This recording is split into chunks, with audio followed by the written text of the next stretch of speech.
Welcome to Harvest to Pour, the business of beverages, with your host, Matthew Shipp. This is the podcast for all of those who are involved in the agriculture all the way to the distribution of beverages. And now your host, Matthew Shipp. Hello and welcome to Harvest to Pour. I'm your host, Matthew Shipp, and today I am here with Chris Hunter, the co-founder of products and companies like Four Loko, Koia, and also Not Your Father's Root Beer. How you doing today, Chris? I'm doing great. How about yourself? Good. I'm really glad you're here. I'm really glad to talk to you. It was kind of fun. The more and more I talk to people about, I'm interviewing this guy called Chris Hunter, and he had this, and people would finish the sentence for me. Oh yeah, he did this, and he did Four Loko, and he did it. I was like, I better do some more research here. So it was kind of cool. But tell us a little bit about yourself. Now, you've had quite the entrepreneurial and product development journey, starting from, I believe, Four Loko all the way to now your current company and product, Koia. Would you like to take us through like how you got started, what inspired you to keep into the beverages, start in the beverages, and some of the, general challenges you faced along the way to get to where you are now? Yeah. Look, it's been quite a journey, right? I grew up in Ohio, went to Ohio State, really didn't know what industry I wanted to get into. I was the second one in my family to even go to college. So it was like, there wasn't really a path to go do something entrepreneurial. And I moved to Chicago without a job, was just trying to figure out what I wanted to do. And luckily I'd saved a lot of business cards from people that I met at Ohio State. I can go into that later, but one of them was this startup vodka company. And so I basically bugged the guy, emailed and called him every day until I got a job with him. He finally caved in, and he gave me an area manager job for a vodka company. So I had no clue how beverages, or at that point specifically alcohol, worked. And it was great to cut my teeth there. I worked there for 2 years. I learned everything from on-premise to off-premise to multi-state management, distributor management. And it made me interested in beverages. I like beverages. I found myself always drawn to new things anyways. And long story short, I guess at one point I was naive enough, I believe, to think I could do it better, which I think you need to have to start a beverage or to start any company, to be honest.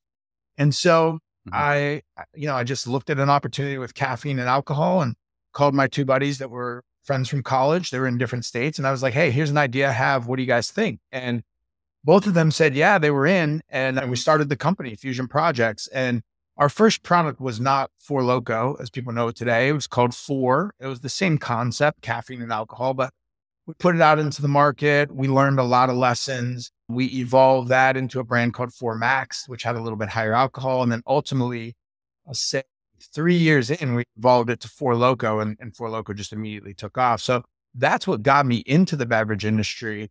We then built out national infrastructure, right? Distributors that covered every corner of the country, actually international distributors. And what I looked at that point was we have multiple assets. We have our brand, Four Loko, which was, a monster and well-known. And then we have our infrastructure or our distribution network. And we didn't own that distribution network, but we had access to every market across the country, right? And so for me, at one point, I realized I like to work on new things, and maybe more importantly, things that are aligned with wherever I am at life at that time. And so when we started Fusion Projects, I was 25 years old. So I was drinking plenty of Red Bull and vodkas, and that made sense. At this point, I was in my, let's call it early 30s, and craft beer was like the hottest thing in the world. And I was a craft beer drinker, right? And so I was looking for opportunities to dabble in craft beer, but what I had recognized is there were a million IPAs. Like, who cares in Chicago about the 5th, 6th, 7th, 12th West Coast IPA, right? There had to be something unique, which is one of the things I always look for in beverages or companies that I start or invest. And so that's where Not Your Father's Root Beer came into play. And that was a really fun and exciting project. It became the fastest growing craft beer in the country in a matter of 18 months. We ended up selling that off to Pabst, and we'd done a partnership with them before. They ended up buying the brand. And then I found myself in this limbo spot of like, okay, we're not doing a lot of innovation under Fusion Projects. My partners and I were kind of questioning our partnership. Was it the right structure? Was this the right team? Is this what we wanted to keep doing? And so I left active management of that company and started investing in what was aligned with me at that time and still is to this day, which was better for you, right? Anything that was better for you. And I invested in a couple of different products or companies. One of them was this really early startup called Raw Nature 5. And it was essentially a plant-based protein drink. Keep in mind, this is in Chicago back in 2000, let's call it 14. The plant-based boom wasn't what it is today. At that time, plant-based meant kind of soy milk, right? But my second son was born and we were noticing he was having stomach issues, and my wife dug in deep and found out he was dairy intolerant. And so we became a dairy-free household. And so this, product really made sense to me. I invested with the original founders. I was the local entrepreneur. They would ping all the time for questions. And about 6 months in, the company was on the verge of insolvency. It was being produced in like a commercial kitchen, and they were distributing it themselves. It wasn't really scalable, but I saw a real opportunity and I was looking to jump into something else. And so I said, this could be it. So I jumped in and funded the company with another guy, co-founded the pivot of the company to be what Koia is today. And so we launched Koia nationally in Whole Foods in 2015 and have continued to grow since. And so that's kind of my beverage journey. I've invested in others that we can talk about if you'd like. Yeah. But my career has really been around beverages. And then most recently, I published my book, Blackout Punch, An Entrepreneur's Journey to Clarity, which is really my story, which of course includes then those beverage and entrepreneurial stories as well. All right. So yeah, I've definitely there are a lot of interviews you've done to talk about Four Loko and stuff. So we're going to go into his journey from that point to how he got to Koia and talk about some of those challenges you've had. Is there any one challenge that just kept persisting no matter where you go and as you grow? It's just, that's that one that shows up all the time?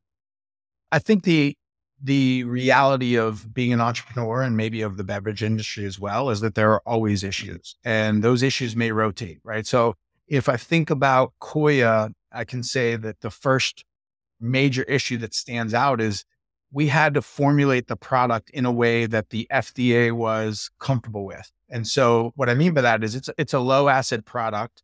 We didn't want to pasteurize it. We were using a process called HPP, which is pressure pasteurization, doesn't heat it. And the FDA had stepped in and said, look, we don't, not with us, but with other companies, we don't know that we feel comfortable with that. And so we had to quickly pivot our process and find a co-manufacturer who could create Koia in a way that was, I guess, approved by the FDA or other regulators and safe for consumption, right? So we did all that in preparation for our launch at Whole Foods. And as we're getting ready to ship out to UNFI, our first distributor, we realized that about 10% of the product was spoiled. And so, product quality, even though we didn't handle manufacturing at that time, we since have vertically integrated and bought our manufacturing facility. But at that time, we didn't handle production, but quality is still, of course, utmost importance, not only from a food safety issue, of course, but you get one shot for someone to try your drink. And if they have a bad experience, they're most likely never coming back. So I would say, production and quality is not something I handled and was very new to me. Other challenges is, look, awareness is always a challenge, an issue, right? You have to get people to try the product. In beverage, like liquid to lips is what wins. If you don't taste it and you don't like it, everything else doesn't matter. You could have the coolest brand. So I think finding in those early days efficient and effective ways to build trial and awareness is another challenge that I think myself and probably everyone in the beverage industry face. So there's a laundry list. I think as we go through the history and the progression of the company, my focus and therefore the challenges always change, right? So we're building out the team for a essentially outsourced model. So we're at our core, a sales and marketing company. So building that team. And then fast forward to 2000, I guess it would have been 22, we decided to vertically integrate and buy our manufacturing facility. Now the problem becomes, how do we run a manufacturing facility? How do we staff it? So it's a whole new set of problems. So I can dig into any, but I'd be lying if I said, oh, wow, this two is fun. that are the only ones. Yeah. No, that's fun. This is, you're opening up a lot of cans I'd love to get into. You mentioned trial and awareness. Can you go deeper into that? So I know entrepreneurs, you see a problem and then you look for what pieces come together to kind of fill that need, fill that gap. What as an entrepreneur and those challenges that come to you each time, where does trial and awareness fit in, and how could you expand on that a bit? So I would say after ensuring that you have a product that was produced with quality in mind, awareness and Hmm. trial is the next most important thing. And Okay. I kind of talk in stories. So I'll give you a story. No, stories are great. I recently became aware of a nootropic, like cognitive enhanced kind of energy drink. And I Hmm. saw it on social media, and that was interesting to me, right? The concept was interesting to me. And so I ordered some. So they got my awareness, right? I ordered some. Yeah. Then I opened it and tasted it, and it was okay. I mean, I loved the idea, but the execution of it wasn't strong enough that I will buy it again. Right. And so Mhm. awareness is one thing, trial, and then like the approval from that trial is another. And I remember when I got into the beverage industry, hearing this kind of motto, I guess, which was, if you believe in your product and it tastes good, give it away for free. Because the point is, if you like it, you're going to buy more of it. Right. And I think often entrepreneurs, and I know for me, we get lulled into this false sense of security because we sell the product into distributors and we feel good, right? We high five, we see the revenue, and we see the distributor sell it into the retailer and we feel even better. But if that customer isn't pulling that product off the shelf, if there isn't velocity, none of that matters. It's a false sense of security. And so I think the only way that happens is awareness and trial and success from the trial. So when I think Mhm. about where we spend our first dollar, especially in the early days, it's as close to the point of purchase as possible. If we can stand in the retailer and hand out samples or hand out coupons for free bottle, whatever it is, that's the best money we can spend, right? Because it will entice that velocity and build our kind of starting selling story. Okay, that's a great tip. I've seen some other people, yeah, if they're out there, they got the end caps, they're right on top of the end caps, feet on the ground, handing that out, handing that out. And yeah, usually during that time is just during that little period of pocket of time is when the sales go up, and then when they leave, the sales go back, kind of normalize. And that's But they okay if should they go kind of, down, right? But the way we look at it, as yeah, long as your step function up, right? If we were at, let's say, 5 units per store per week per SKU, hmm, and then we did the demo and it was 10, but it comes back down to 7, win, right? We're good. And then yeah, again, and you yeah, keep growing. a net Heard it- upward. I heard a stat from we're in Kroger with Koia nationwide, and Ralph's is one of their banners on the West Coast. And at one point, we were the number 1, 2, and 3 product in our category. We fluctuate, right, depending on promo schedules and stuff, which was amazing because you're comparing to products like Naked Juice and Bold House and Mhm. Just. And so we were feeling really good. Then we learned that 85% of the shoppers, I'm sorry, it's more than that. 98% of the shoppers that come in the store do not shop that section, that commodity, that produce beverage. And of the ones that do, I'm going to be off on the numbers a little bit, but 8% of them buy Koya. So you're saying that a vast majority of the people that walk in the store don't even come to that section. And of those that do, only 8% buy our product, and we're number 1. Like, there's a huge opportunity to continue to grow the Wow. stores that you're in. Yeah, that's a pocket of the market. Yeah, and you could so many different directions you can go with that with placement and just awareness. Just even elevated awareness, that could bring what another percent or two could bring into it would be amazing. Exactly. And when we think about awareness within the store, you mentioned it, but like end caps or secondary points of Mhm. distribution, like all of those things just interrupt the shopper's experience and give you a little bit of exposure. And it's probably Mhm. the most effective thing that we've ever done. I remember we ran an incentive with some regional managers around Whole Foods when we first launched, and in Tribeca, New York, which is a small store, but heavily trafficked, right? Probably the most densely populated city in the country. Like, that space is at a premium. We ran a little incentive. We got an end cap on Koya. This was in the early days. I got more calls and more people excited about Koya from that one display because it was in a key market. That space is at a premium. It instantly validated us as a brand, right? So that, I think there's a lot of opportunities to build awareness in the store, especially in the early days. Now, transition to where we are now. We're in about Yeah. 30,000 doors across the country. We're in everything from, and not full distribution, but from Kroger and Walmart Mhm. and Whole Foods to 7-Eleven and Starbucks now.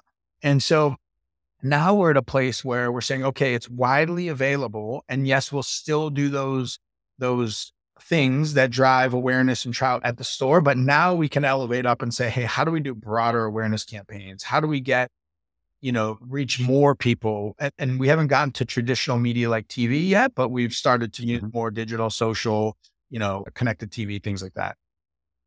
Okay. Wow. So we're now getting into some of the meat here, Koia. First, talk to me a little bit about Koia, the product, and then I want to go into my Harvest to Pour journey. Okay. So Koia at its simplest sense is a plant-based protein drink. So we use pea, rice, and chickpea protein in almond milk to deliver what we believe is a delicious product. It tastes like a milkshake, right? And I think for us, the mission was always to make it better for you without sacrifice. The story, as I always tell it, is like, look, I'm from Youngstown, Ohio, right? In New York or in LA, maybe people are paying $15 for a smoothie that doesn't taste that great because it's healthy for you. People aren't doing that in Youngstown, right? It better taste good. Yeah. Now, like, you better happen to be better for you, right? So that's the approach we took. That's what the product is at its core. It serves the occasion of a healthy snack on the go, pre-workout, post-workout, like typical protein occasions.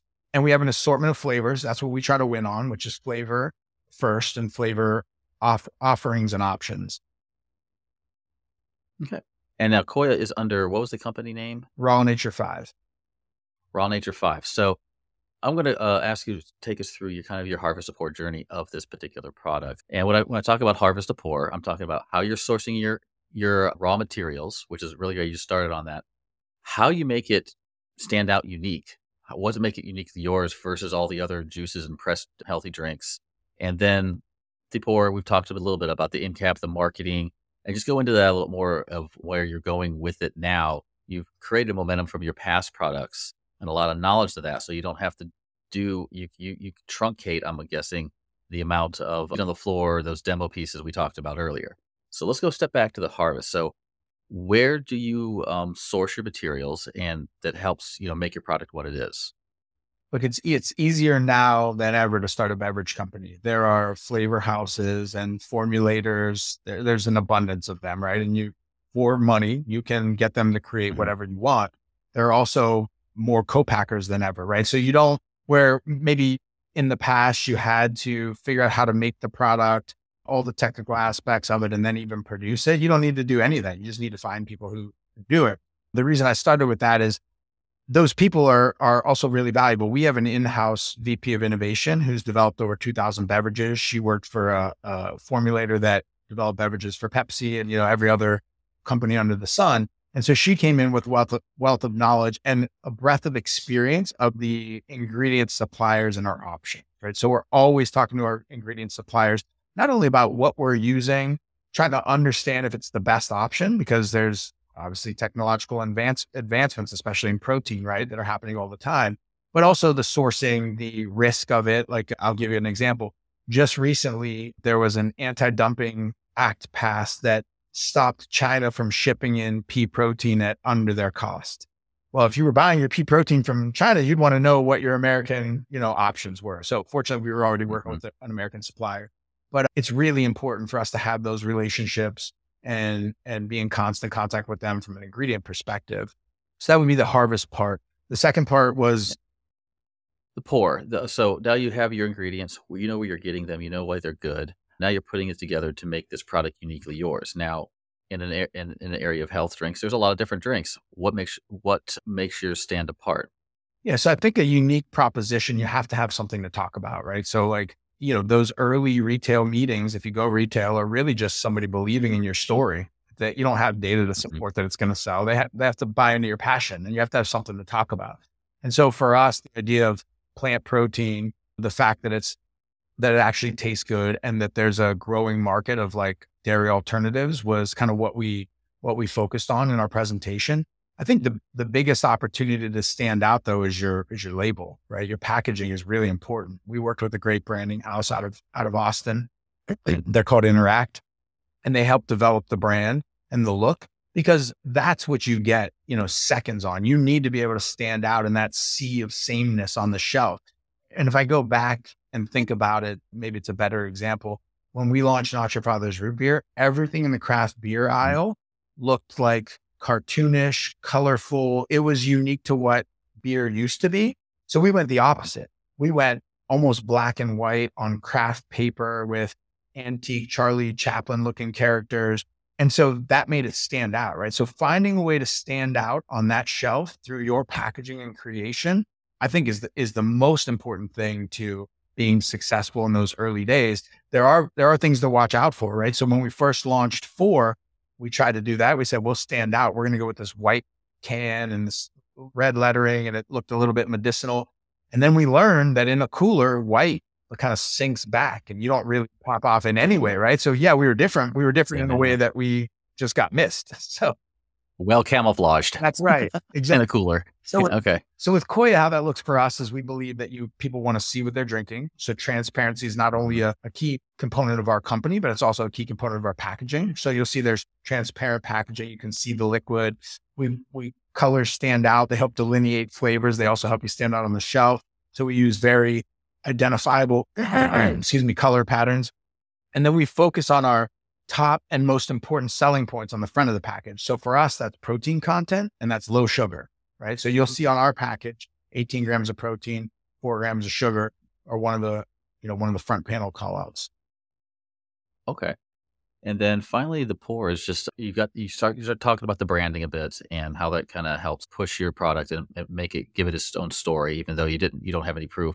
Now, the pour is the marketing piece. What makes them come back? Obviously, it's got to taste good, and they feel like it has to do something for them. So, where do you stand with that piece of marketing and making them come back, keeping your product top of mind? Yeah, I think top of mind is excuse me. I think top of mind is the key, right? And so they could have bought it once, doesn't mean they're necessarily going to buy it again, or they may want to buy it and they just forget about it. So we look at all kinds of different opportunities for that. In the modern world, the digital shopping experience makes that a little bit easier, right? So an example would be Instacart. Once you buy a product on Instacart, it's always in your, you bought this before, folder. So getting them to buy it that first time, if that's discounts or whatever it may be, almost automatically offers that reminder for you. We do a lot of stuff on social media. We work with influencers to gain access to their community and get a little social proof and validation for the product. And look, that seems to be where people are living nowadays, right? Is Instagram, TikTok, YouTube. And so we want to have a presence on all of those to continue to remind people. And then we still do some in real life activations. They've evolved over time. What I mean by that is 5 years ago, our activations would be how many bottles can you get in somebody's hand? I want you to be at the end of the marathon and handing everyone that finishes it a Koia, right? We've evolved that. And what we do now is more focused in real life activations that have digital amplification. So we now might do a 30-person event that we host or we tag on to, somebody else is hosting, but everyone there is going to post on it about social. And so from the 30 people, it suddenly gained 3 million impressions.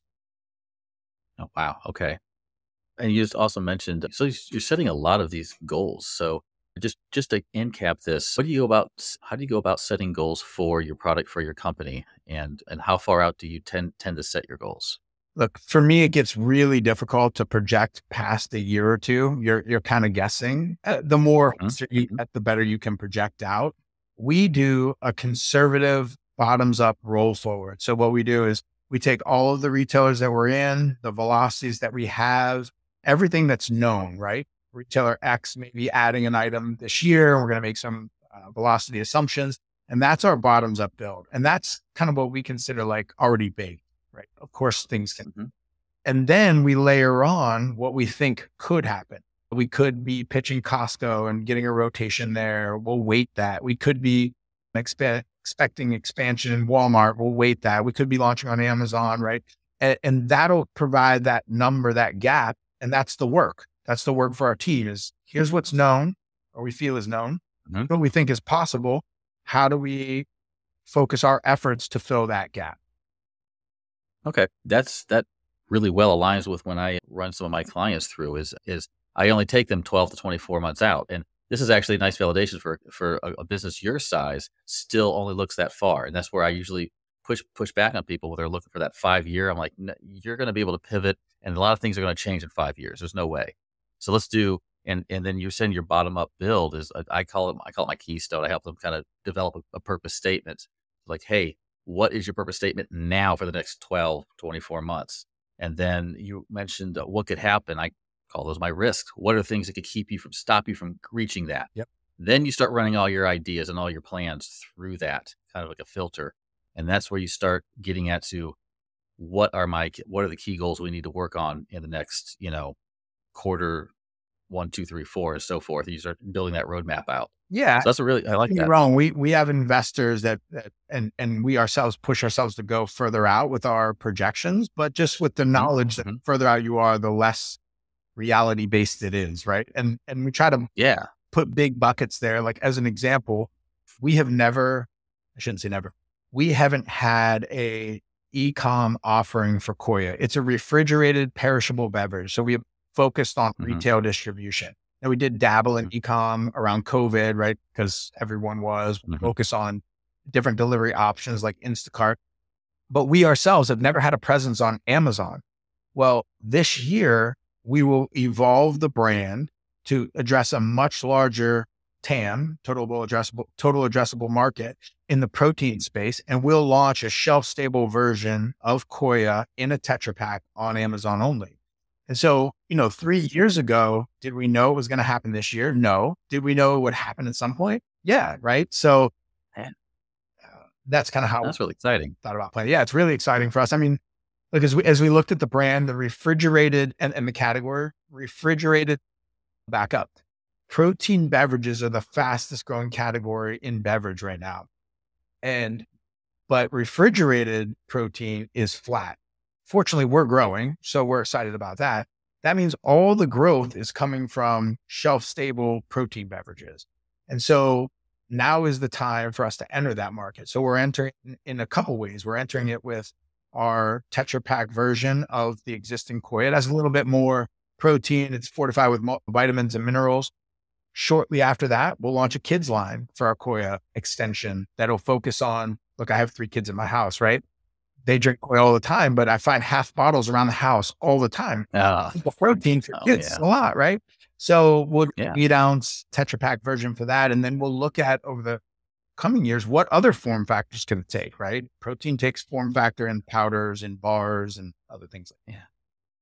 I love how you see these little challenges like, oh, this is an opportunity. Yeah, a half bottle sitting around. That's an opportunity. Let's make this one. That's really cool. That's a great entrepreneurial mind. I love it. That's just really kind of get people to think like that. I always try to get myself to think like that. It's not the easiest thing, but that is really neat. That's a great example. You've already kind of taken us this way, but I want to ask, is there any further places? Where do you want to take Koia next beyond what you talked about? Yeah, I think it hasn't been announced yet. When this gets announced and when this product comes out, I think it really repositions Koia and the potential for the market, right? We started in the most difficult, most margin constrained, most competitive, but most highly trafficked part of the store, which is refrigerated beverage, right? That's where people try products. For us to go from there into shelf stable, Amazon and wherever that may go, club, Costco, Sam distribution, whatever it may be, that's a great thing because people should, at least to some degree, be familiar with the brand, have seen it, hopefully have tried it. And now they have a multi-pack offering, a delivery offering. So, different occasions, we found out that 70% of our consumers are female. So therefore that's a lot of moms or potential moms, right? So to have an offering for the kids. So I guess where we're taking the brand is to really be a total plant-based protein solution rather than a refrigerated beverage. Okay. So let's see. You mentioned that the shelf stable is increasing in protein beverages. It's a really high thing, but the refrigerated are falling. Are there any trends you're seeing overall in the beverage industry right now? Well, just to clarify, refrigerated protein is flat, not necessarily falling. Protein is flat. Okay. Not falling flat. Sorry. I mean, look, there's so many trends right now. I think the better for you movement continues. And there's such a wide spectrum of what better for you means. So as an example, Prime, I'm sure you're familiar with, like monster brand, right? Fastest to a billion ever, like amazing story. It's a better for you version of Gatorade, theoretically, right? It has less sugar. It doesn't use high fructose corn syrup, except for it has sucralose in it. And sucralose is something that would never make it into our household, right? My wife would not allow it. I wouldn't drink it, right? Our kids would never have it, but it's better for you Truly, right? So that momentum or that movement is going to continue to happen because it's so broad. What I would consider better for you is things like what we're doing, or non-GMO or organic movements, like things like that. So that better for you trend, I think, will only continue, maybe even accelerate. I think the alternative alcohol trend, Athletic Brewing has done a phenomenal job there. The brand Seedlip, the non-alcoholic spirit base, has done an amazing job. But I think the evolution of spirit or drinking occasions into other categories is going to be interesting to watch. And the example I would think of that is in January, they talked about how more young consumers, quote unquote, young consumers, whatever that means, are doing dry January than ever before. But a vast majority of them are not staying sober. They're switching to THC products. Well, so THC beverages is a really interesting one. And when you talk about identifying opportunities and trends, I had a guy that we worked with on Not Your Father's Root Beer who lives in the cannabis space. And he called me up and he said, look, I have this idea for this product, amazing branding. The brand's called Drippy. It really kind of like spoke to the bud tender. And so I ended up investing and advising that brand. So I think that's another trend that will continue, and I'll be excited to watch. And I think the other one that comes to mind are the shots, like the functional shots, right? Like a way to get a lot in a little amount of liquid. So you have things like the immunity shots that have turmeric and other things like that in them. You have these, I think it's called Feel Good, which has like kava and things in it. You have new emerging versions that are better for you, a 5-hour energy, a drink called Matador. So shots, I think, will continue to be a trend as well. Okay. That's really, you're bringing up the dry January. That definitely aligns. Jeff from Wellbeing Brewing, he does craft non-alcoholic beers. Yeah. And he does them in a way that he's actually discovering different yeasts that don't convert as much alcohol. So he also has a crazy expensive German machine that helps remove the alcohol as well. But yeah, he does craft brewing, and he explodes during that. And he's been trying to get that message out. It's like, hey, dry January, and your bars and your stuff they're getting hit by that, pick up my stuff. Well, we often think in binary terms, right? I either drink or I don't. Mm-hmm. That's not the reality. Like, I took a year where I didn't drink any alcohol at all, and then I chose to drink again. Mm-hmm. I may drink a cocktail, or I don't drink beer anymore because we're gluten-free, but a cocktail or a gluten-free beer, I guess. Mm-hmm. And then I may drink a non-alc right after that. Or on Friday when we have hamburgers, I want that, beer kind of occasion, but I don't want to have alcohol, just drink a non-alc. So I do think there's room in it, more room in it than people think, because they think in binary terms. That's really cool. Okay. And you also mentioned that this is the best time ever to get into the beverage industry with a product. So what advice would you give someone who wants to start a beverage company? Well, I don't know if I would say best. I would say easiest, because there's less than ever, right? That also creates a lot of competition. So I would say if you're an aspiring beverage entrepreneur, do not go into this thinking it's going to be easy. Beverage is not for the faint of heart. It's a very competitive category and industry. And it's very rewarding in many ways, but you have to go in with eyes wide open. And as hard as you think it's going to be harder, right? But you need to be that passionate about it that you can drive through that. The other piece of advice I give all aspiring entrepreneurs is just take the first step, right? We can overplan and have paralysis by analysis. And I think there is real value in creating a plan. But the only thing we know for sure is that the minute that plan is stamped, it's wrong. So just, get the plan together and then take the first step and start moving. And you're going to have to figure stuff out along the way. Okay. That's great advice. So I got a couple more questions, and this one tends to be either the easiest or the hardest. So within your company, Koia, what is your favorite beverage? And then when you're not worried about beverage and you're out in the day, what is your favorite beverage then? Yeah. So within Koia, mine rotate often. So I would say vanilla is my go-to because it's the most versatile, right? So I use it in my cereal in the morning, make a protein cereal. I use it as a base of smoothies. I'll use it as a coffee creamer, and then I'll drink it by itself. But we have some amazing flavors. The cinnamon horchata one is amazing. We have a cold brew coffee that gives you the kind of caffeine kick and the protein for the morning, which I think is actually started a whole trend that we've noticed. We are distributed in Starbucks. And now what we're seeing people do is go in and order a venti cup of ice with 2 shots of espresso and buy a Koia, and they mix them in. It fits perfectly in the cup.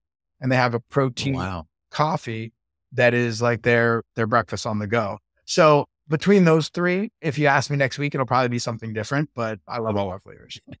Outside of, outside of Koia, let's see, I judge what I like by what makes it in our house, because it's one, my wife is the gatekeeper, and then two, it means we're actually consuming it. We love Poppy, which is a probiotic, low sugar soda. My kids have never had traditional soda like Coke or Pepsi. And so they like this, and I like it because it replaces that nostalgic, beverage in a healthy way. I like Guayaki, the yerba mate based energy drinks. There's some lower sugar, lower caffeine ones that I like to have around for little pickup when I need it. Yeah, I'd say those are the two. Oh, that's cool. I've heard a little bit about Poppy. It seems to be showing up more and more. So I definitely have to check that out. All right. So, and then finally, do you have any kind of upcoming events or promotions or anything else that's coming out of Koia, or surprise us with something new? And also your book, of course. Yeah, no, the biggest thing coming out of Koia is Amazon, right? As we're going to launch on Amazon, we're really excited about it. Our number one request from consumers is how do I buy this in bulk? And so this will be a 12-pack, right? Where people are buying one bottle at a time. So we're really excited about that. The number two request we get is how do I get it delivered? So this solves both of those. And as I mentioned, broadens our market. So that's the biggest thing coming up in Koia. The biggest thing for me personally right now outside of Koia is, as you mentioned, the book launch. I mean, this was a lot of story sharing, but the book has chapters dedicated to my, beverage launches and lessons and wins and mistakes. So that's exciting. And that's up on Amazon and Barnes and Nobles as well. All right. Well, everybody is listening. Please take a look at that book. I got through the first chapter and it was already pretty inspiring. Just that story of sitting on the couch and saying, why am I on SNL? Why am I being parodied? What's going on?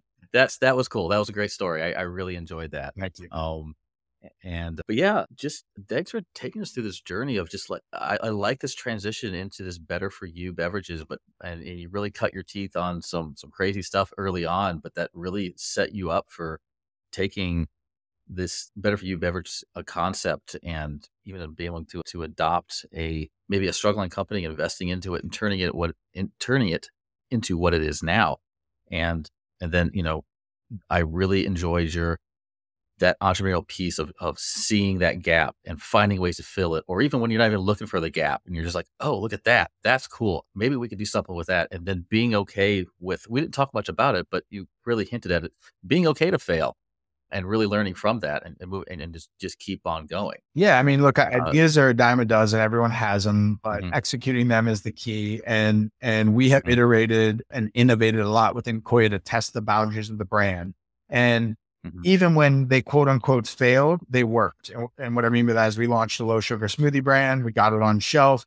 When we decided that the velocities didn't make sense and we decided to sunset that brand, we replaced it with our high velocity protein items and expanded our assortment. Right. And so it still worked, even though it was quote unquote a failure in that respect. So I think another thing for me is also seeing kind of a silver lining in the lesson from any failure or mistake. Yeah. So a lot of lessons to be learned here. A lot of, he's giving us the shortcuts, guys. So he's made the mistakes. He's letting us know what to do. He's got a book talk about it, and go ahead and look for Koia up on Whole Food shelves and soon here in Amazon. Chris, I really appreciate this. Thank you for your time. This has been a great interview. Thanks for having me. All right.